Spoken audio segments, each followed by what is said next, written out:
Subscribe channel Truth.id dan aktifkan lonceng notifikasi untuk mendapatkan informasi seputar live streaming dan video khotbah terbaru. Posisi tombol subscribe berada di kanan atas channel kami dan jangan lupa nyalakan loncengnya.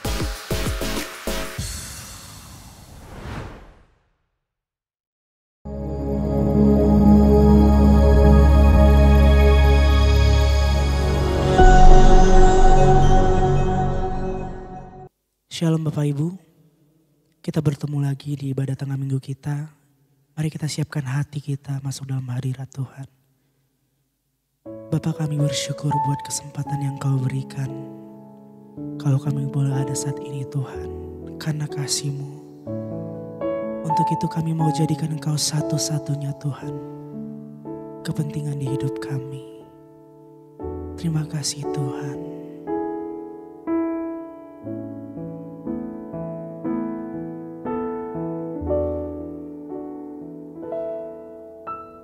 Kepentinganku hanya dirimu, melayani perasaan Bapa.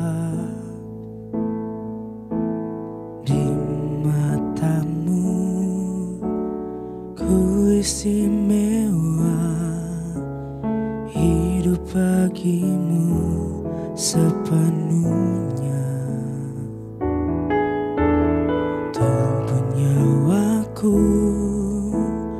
Roh dan jiwaku, ku serahkan semua bagimu.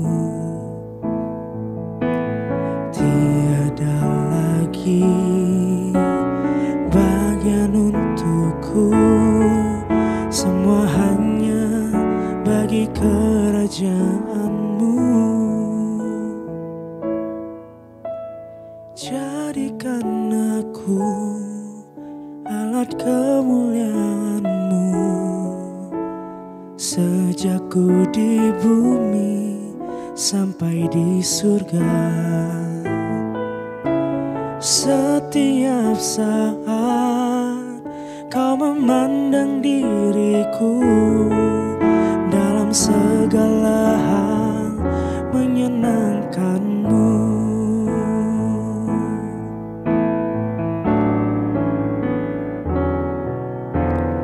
Kepentinganku hanya dirimu, melayani perasaan Bapa. Di matamu ku istimewa, hidup bagimu sepenuhnya. Nyawaku, roh dan jiwaku, ku serahkan semua bagimu. Tiada lagi bagian untukku, semua hanya bagi kerajaan-Mu. Jadikan aku alat kemuliaan-Mu, sejak ku di bumi sampai di surga. Setiap saat Kau memandang diriku, dalam segala hal menyenangkan-Mu. Terima kasih Tuhan. Katakan, tubuh nyawaku, roh dan jiwaku, ku serahkan semua bagimu. Tiada lagi bagian untukku, semua hanya bagi kerajaan-Mu. Jadi Jadikan aku alat kemuliaan-Mu. Sejak ku di bumi sampai di surga, setiap saat Kau memandang diriku, dalam segala hal menyenangkan-Mu. Jadikan aku alat kemuliaan-Mu. Sejak ku di bumi sampai di surga, setiap saat Kau memandang diriku, dalam segala hal menyenangkan-Mu. Dalam segala hal menyenangkan-Mu. Dalam segala hal menyenangkan-Mu. Kami mau selalu bersyukur Tuhan, tinggal diam di hadirat-Mu Tuhan. Itulah kerinduan hati kami Tuhan, hanya di hadapan-Mu saja, bersama-Mu saja Tuhan. Mari katakan, rinduku Tuhan, doaku Tuhan, ajarku tak ingini apapun. Rinduku Tuhan, doaku Tuhan, tetap tinggal di hadirat-Mu.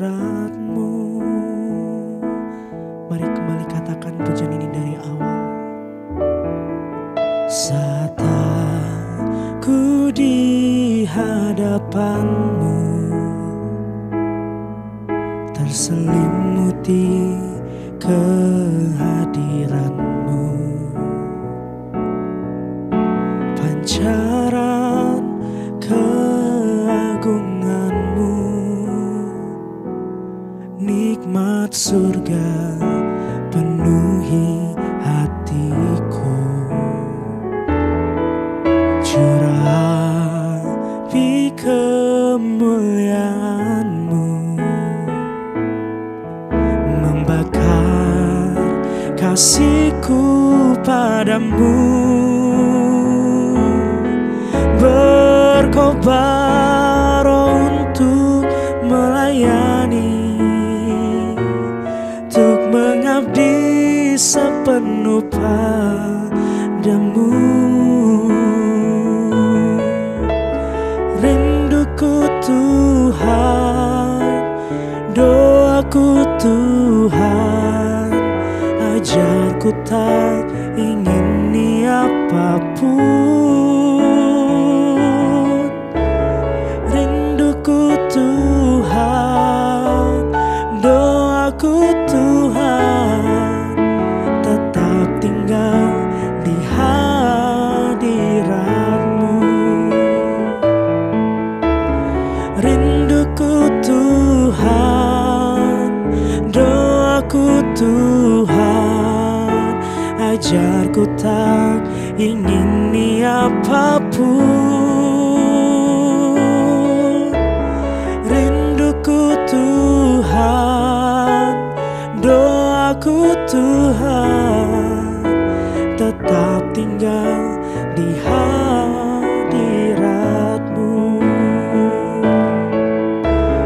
Rinduku Tuhan, doaku Tuhan, ajarku tak ingini apapun. Rinduku Tuhan, doaku Tuhan, tetap tinggal di hadirat-Mu.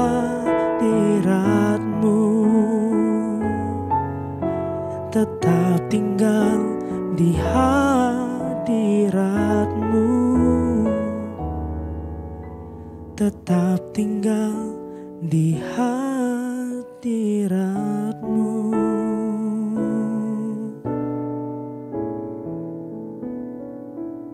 Shalom Bapak Ibu yang terkasih dalam Tuhan Yesus. Kembali kita bersama di dalam ibadah Tengah Raya. Sebelum kita mendengarkan kebenaran firman Tuhan, mari kita satu dalam doa. Mari kita berdoa. Bapa, kami bersyukur untuk sore hari ini, kesempatan yang baik Tuhan berikan kembali kami, untuk kami boleh sama-sama bersekutu dalam firman-Mu.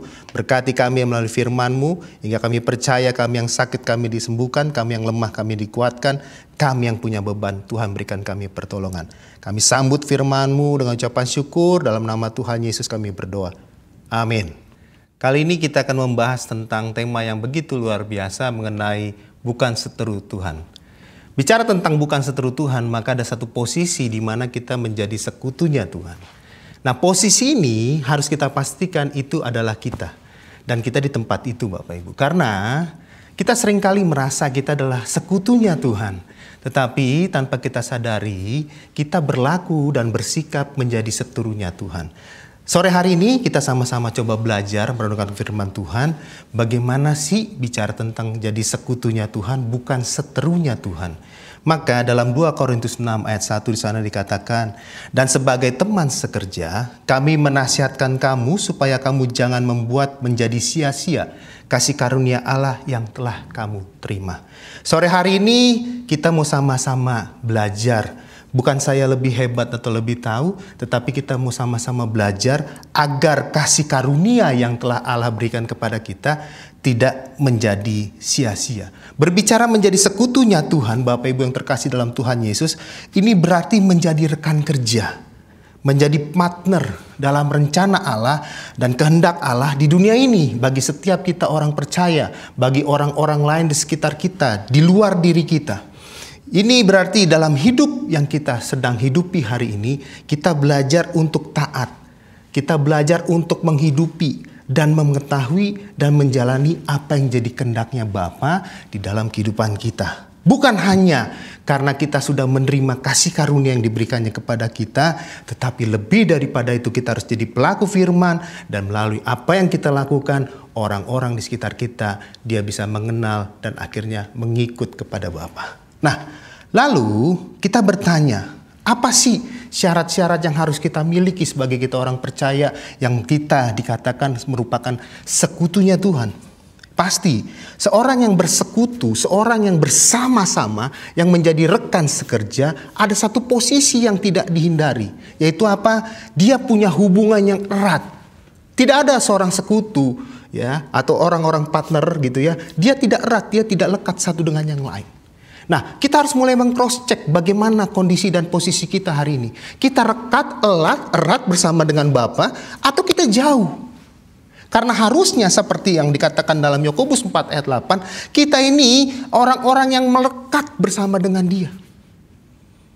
Kalau kita jauh dari Dia, keadaan kita punya jarak dengan Dia, maka kita harus bertanya, apakah betul kita sekutunya atau kita adalah seterunya?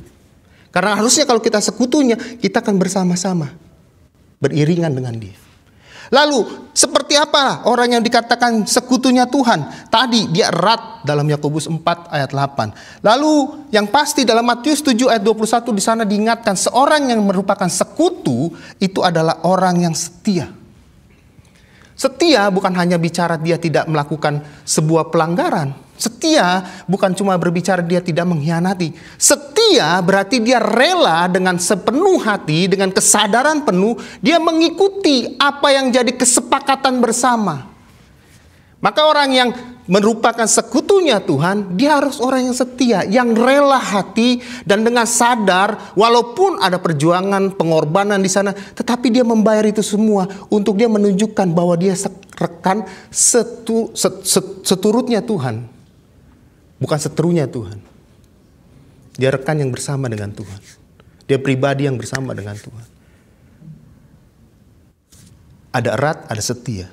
Yang ketiga, seorang yang merupakan sekutu, merupakan rekan, partner, pasti dia orang yang taat. Karena tidak ada kesepakatan bisa berlangsung. Hubungan yang baik, yang erat itu bisa berlangsung tanpa ada sebuah ketaatan. Bicara ketaatan berarti bukan kita hanya tidak melanggar. Tetapi ketaatan berbicara kesadaran kita untuk melakukan apa yang harus kita lakukan di dalam setiap kehidupan, dalam setiap langkah, dalam setiap aspek yang sedang kita jalani bersama-sama. Jadi taat bukan hanya cuma tidak melakukan pelanggaran, tetapi taat kita memang aktif, sadar dan tahu apa yang harus jadi bagian-bagian kita, porsi kita untuk melakukan apa yang jadi kesepakatan bersama ini tetap berlangsung dan bisa berakhir sampai selesai, sampai purna. Dan yang pasti, orang yang merupakan sekutunya Tuhan, dia orang yang punya hati yang bersih. Tidak ada kecurigaan, tidak ada niat jahat, tidak ada pikiran jahat, tidak ada kehendak jahat. Dia orang yang hatinya bersih dan dia percaya penuh.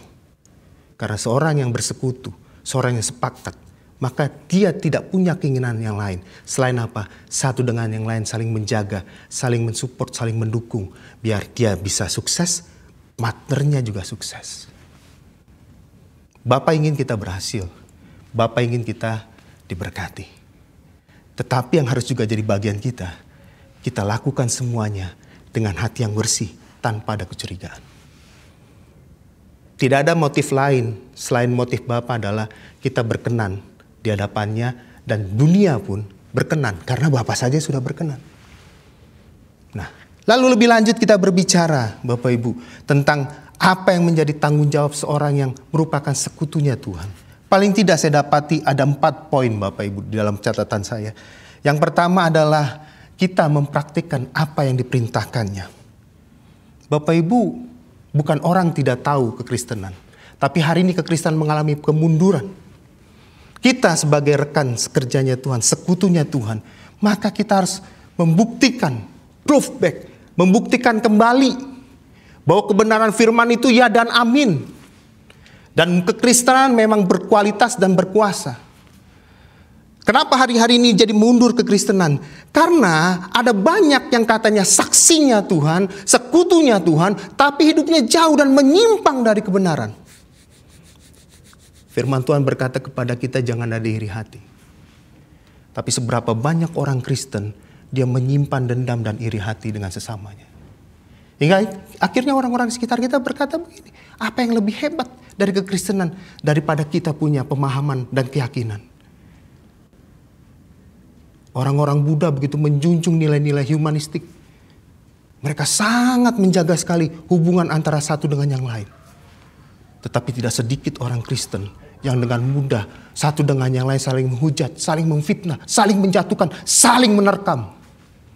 Dan bisa tertawa di balik kejatuhan rekan sesama. Menyedihkan Bapak Ibu. Dan kita dipanggil sebagai tanggung jawab kita yang merupakan sekutunya Tuhan untuk kita melakukan firman itu. Menjadi rekan sekutunya Tuhan merupakan panggilan yang begitu agung dan mulia. Matius 5 ayat 13-16 di sana dikatakan kita harus jadi terang dan garamnya dunia. Bapak Ibu, kita tahu panggilan ini, kita tahu tanggung jawab ini. Tapi pertanyaannya, sudahkah betul-betul kita menjadi terang dan garam di dunia ini? Benarkah karena keberadaan kita, kegelapan di sekitar kita, sesuatu yang tidak benar, sesuatu yang penuh angkara, sesuatu yang penuh dengan kegelapan, lalu menjadi berubah karena ada kita yang menyaksikan terang itu, Kristus itu di tengah dunia. Bisakah terang kita itu dilihat dan mengalahkan gelapnya dunia ini?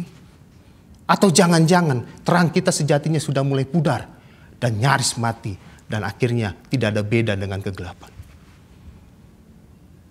Bicara jadi seterunya Tuhan, kita dipanggil menjadi terang dan garamnya dunia.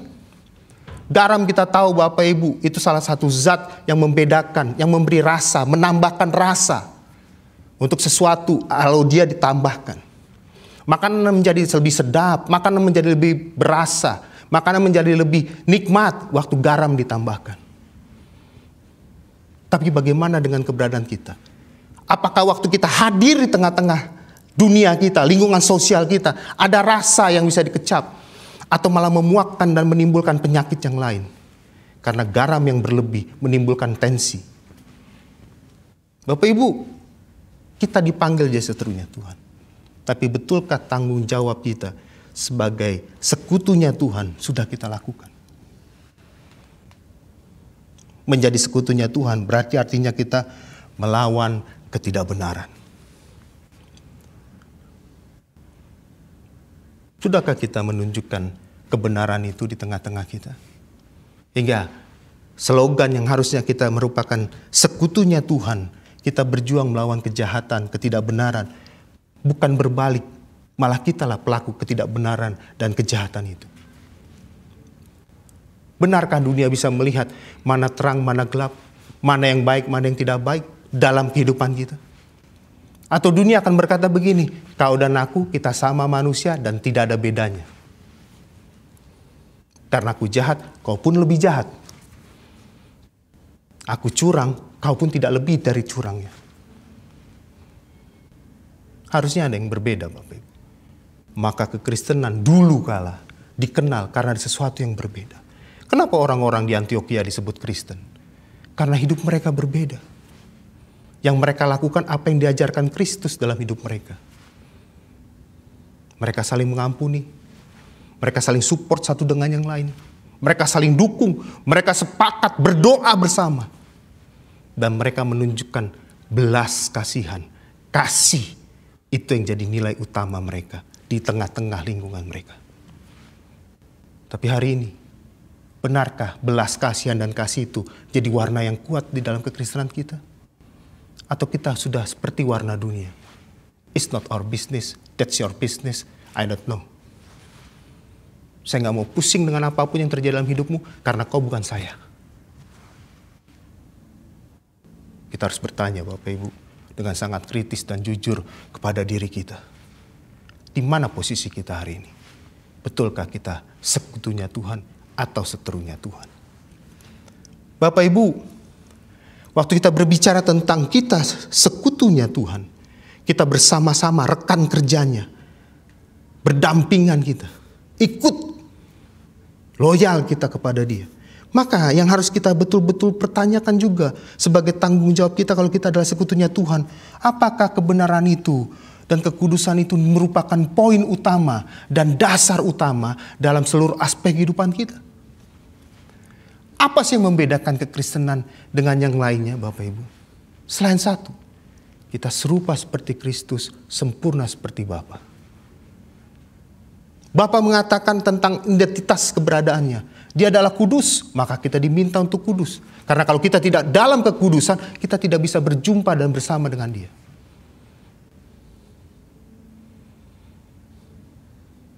Kristus mengingatkan kita akan keberadaan dirinya, bahwa yang Dia lakukan di dunia ini, selama Dia ada di dunia ini, hanya semata-mata melakukan apa yang jadi kehendak Bapa untuk Dia hidupi.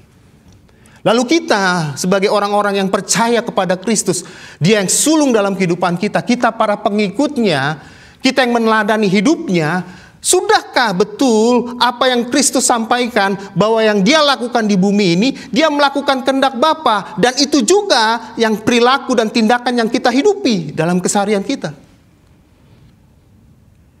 Sudahkah betul kehendak Bapa itu yang hidup dalam hidup kita? Kita jadi saksinya. Melalui apa? Kekudusan yang kita hidupi.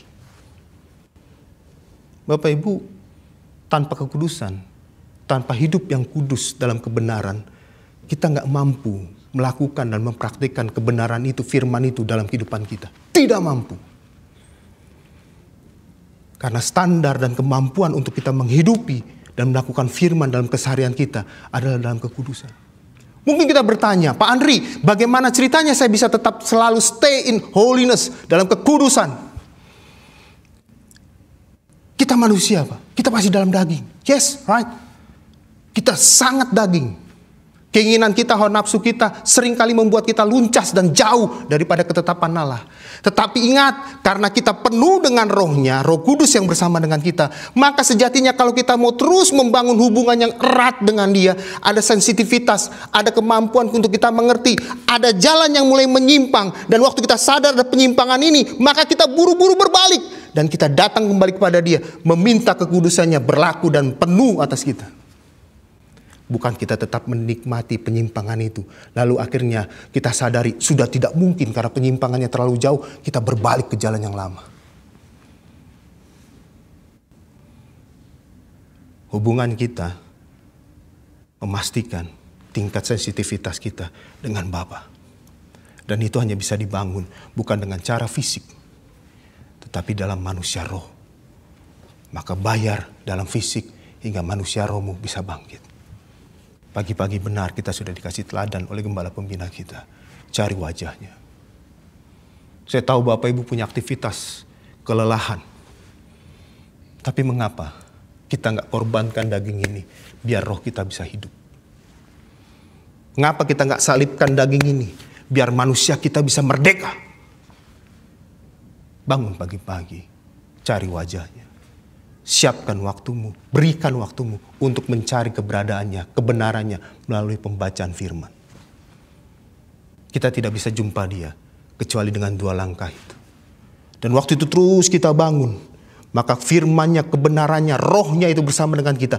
Maka kita akan sanggup untuk mengerti di mana posisi kita. Apakah kita tetap dalam kekudusan dan kebenarannya atau ada penyimpangan yang mulai kita lakukan. Dan dalam kekudusan Bapak Ibu, itu yang mampu mengontrol kita punya hidup untuk kita bisa berlaku benar. Melakukan firman dalam kehidupan kita. Kita bisa mengasihi walaupun ada banyak sakit, tekanan, penderitaan. Kita akan tetap berkata, Tuhan baik karena itu. Kita gak mampu untuk berkata Tuhan baik waktu kita menghadapi banyak hal, gejolak. Kalau kita berjalan dengan daging kita. Gak mampu. Hanya dalam roh dan kebenaranlah kita mampu dan kita sanggup. Bapak Ibu berbicara tentang menjadi sekutunya Tuhan. Maka ini berbicara tentang ada satu yang harus kita pahami. Yang pertama, kita harus sadar penuh Bapak Ibu. Bahwa setiap bagian rencana kehidupan yang sedang kita jalani, itu tujuannya cuma satu. Kemuliaan bagi Dia. Kita berhasil, kita sukses, kita diberkati. Itu bukan karena semata-mata kita mampu. Itu semua karena apa? Dia yang tolong dan bela kita. Mungkin tanjakan yang kita hadapi. Mungkin jurang yang kelam. Mungkin jalan berbatu, kerikil yang besar-besar. Tapi semua bisa kita lewati. Karena Dia yang menolong dan membela kita. Maka kita harus sadar, apapun aspek kehidupan yang sedang kita jalani hari ini, itu semua tujuannya adalah memuliakan Dia. Maka firman mengingatkan kepada kita, jangan curi sedikit pun kemuliaan Bapa. Maka harus sadar dan berjaga-jaga. Dan yang terakhir Bapak Ibu, ada satu hal yang kita sadar betul lagi. Apa? Kita gak boleh gentar dan takut dalam kita menjalani dunia ini. Memilih posisi kita jadi sekutunya Tuhan. Walaupun sisi dunia ini akan menjauh dan berbeda dari kita. Karena kita tahu, setiap tantangan, setiap pergumulan, setiap permasalahan yang kita jalani, kita tidak jalan sendiri. Tapi Kristus, Roh Kudus itu berjalan bersama dengan kita. Bapa menyertai kita. Bapa menyanggupkan kita untuk kita melewati itu semua. Dan kalau kita memilih kita jadi sekutunya Tuhan, maka Bapa itu yang menaungi kita. Maka segala kebaikannya itu yang memenuhi kita. Ada berkat, ada kelimpahan. Tapi kalau kita berseberangan dengan Dia, maka dunia ini yang akan kita hadapi. Dan belum tentu, dan pasti mungkin, kita gak akan pernah menang melawan dunia ini. Dunia ini akan selalu ada. Realitasnya gak akan pernah berganti. Tetapi pastikan Bapak Ibu, waktu kita menjalani hidup dalam dunia ini, posisi kita bukan seterunya Tuhan, tetapi kita sekutunya Tuhan. Tuhan memberkati, tetap kuat, tetap hebat di dalam kebenaran yang Tuhan sudah limpahkan dalam kehidupan kita. God bless you. Mari kita berdoa Bapak Ibu. Bapa, kami bersyukur buat sore hari ini. Firman-Mu boleh kami dengar. Firman-Mu sudah disampaikan kepada kami. Satu yang kami minta, kami gak izinkan firman itu berlalu sebelum dia berkarya dan menghasilkan yang baik untuk kami boleh memuliakan Bapa kami dalam kehidupan kami. Roh Kudus mampukan dan tolong kami untuk kami boleh menghidupi dan melakukan firman itu, kebenaran itu. Di dalam nama Tuhan Yesus kami berdoa. Amin.